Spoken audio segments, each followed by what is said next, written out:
almost a little weird to me when you say, he's been on the come up for a while now, because all I've ever seen him as is like this really talented player who's just always been good and never really been on the come up. But I guess Oh, that's just me true. being new to the scene. No, I don't think that's it at all. I mean, I honestly just don't know how long he's been in the scene for, but it always seems like he always makes an appearance, and he always makes a decent showing of it. Yeah. Thinking back to old tournaments, like I think even Jastra's Cup 3 or 4, where his keyboard broke, and he still got like an easy top 8. So yeah, no, he has been around a good amount of time. I think top 8 these days is still pretty difficult to get. Like, I think that's already a pretty good marker of a decent player. Top 8, yeah, top 8 is actually so hard to get.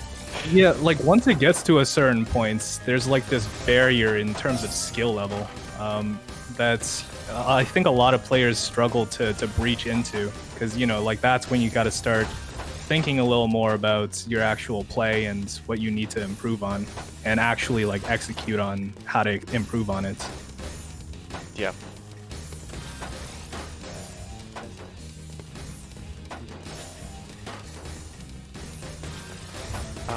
But as you say that, getting right into it here, between Frostfire and BeastinShen here, I think we saw both of these players on stream a little bit earlier. I actually don't have as much experience with Frostfire as I wish I did, but I've heard only good things about his play. Seems very talented. Oh, it looks like a lag spike there. That is interesting. Oh. I don't think we have a ruling about any lag spikes, but I mean, just based on what I'm seeing here from Frostfire, he seems pretty solid in terms of like everything that he's doing. Like, I'm liking a lot of his decisions, to be honest. I think this is going to be, just from what I know from playing Shen, is going to be maybe even similar to our last match, in that Frostfire seems like a pretty pressure-heavy player, where he's focused on back-to-back attacks. But from what I know against playing Shen a bunch, is that we tend to have somewhat longer games, where there's a little more cheese involved as well. Maybe that's because our last 1v1 was on Jastrus, and that like naturally rewards that kind of play more. But yeah.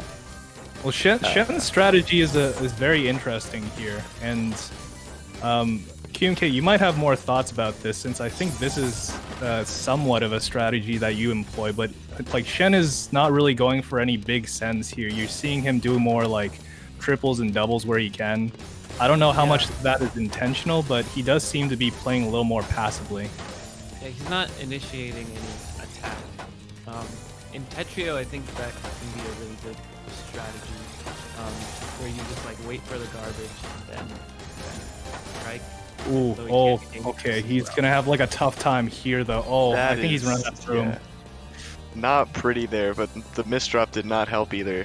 And Frostfire's kind of running away with it. 3-0 is not an easy mountain to overcome. It almost seems as though Shen might be going for cheesy builds and trying to like edge that kind of advantage. Like, look, he's going for doubles and such, when he could have easily converted that into a Tetris. So I do think at least some of this is intentional. I do think also maybe he's trying to like, just keep safe. Okay, yeah, he had works out there.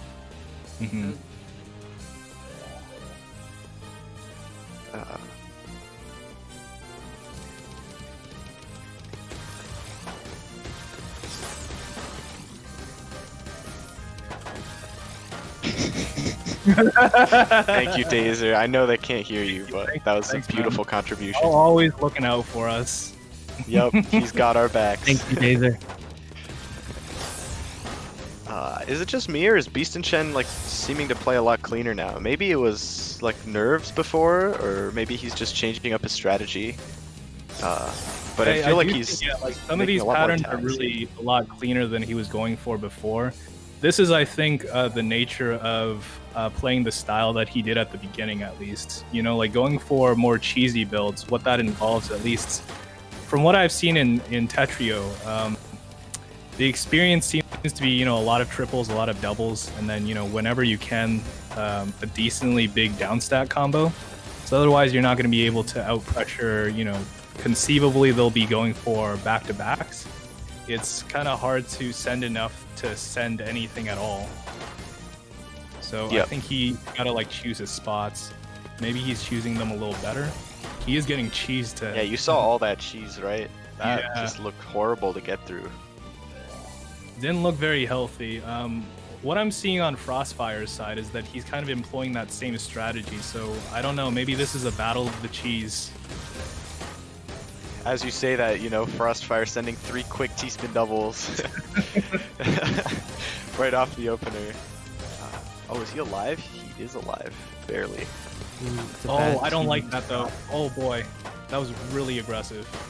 Yeah, this is actually crazy if he makes it out of this. Okay, yeah, that was a good weight. I like that weight. Oh no, what was that placement?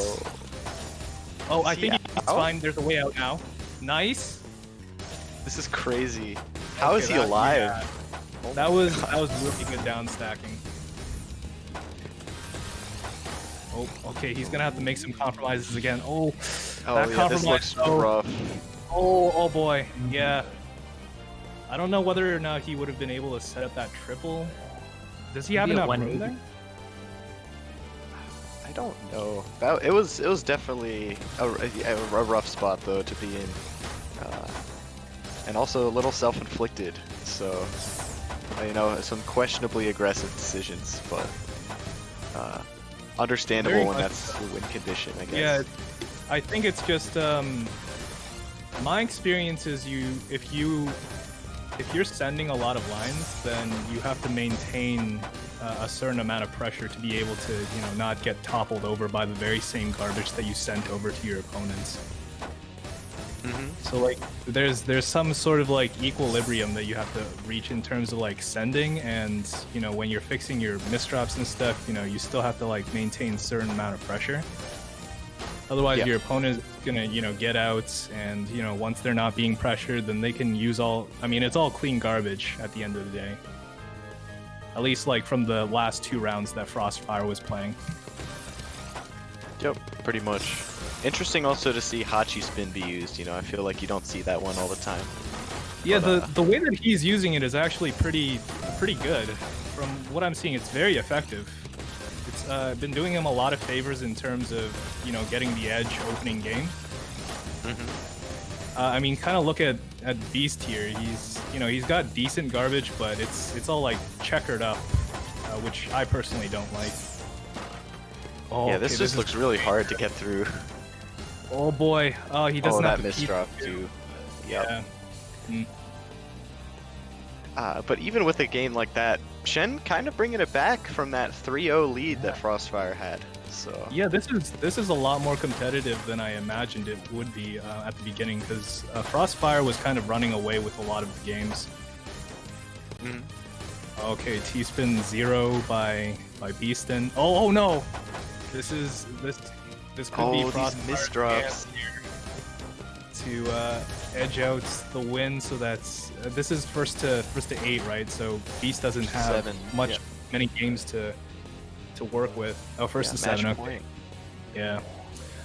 Beast has got to find a way, because I think some of these situations he might not be properly down stacking well enough.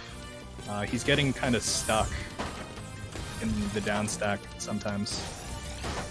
Yeah, it's a little weird to see, because I feel like the down stack is sort of the what he plays for a lot of the time, or what he did at least at the beginning of the set. Ooh, that was nice. In a lot of ways. Oh, that was really clean. Yeah. Okay, this could be a BeastinShen comeback. It's 6-5 right now, so it's not all lost. He just needs to win the next one to bring it to match point for both of them. Okay. I think he did win 7-6 earlier this tournament, so maybe he's just clutch today, Maybe, yeah. Like some of his decisions are kind of. Oh no! Okay, this is completely crucial. Like how he downstacks. Oh. Unlucky, ran out of space. unfortunate. With the OP. Yeah, it's so unfortunate. I think there was maybe one option out, but it would involve like a really complicated skim, I think. Yeah, that was a little unfortunate to see, but it's a nice showing by BeastinShen there. Yeah, I mean, top 16 is how he was seeded, so making top 16 is pretty impressive. No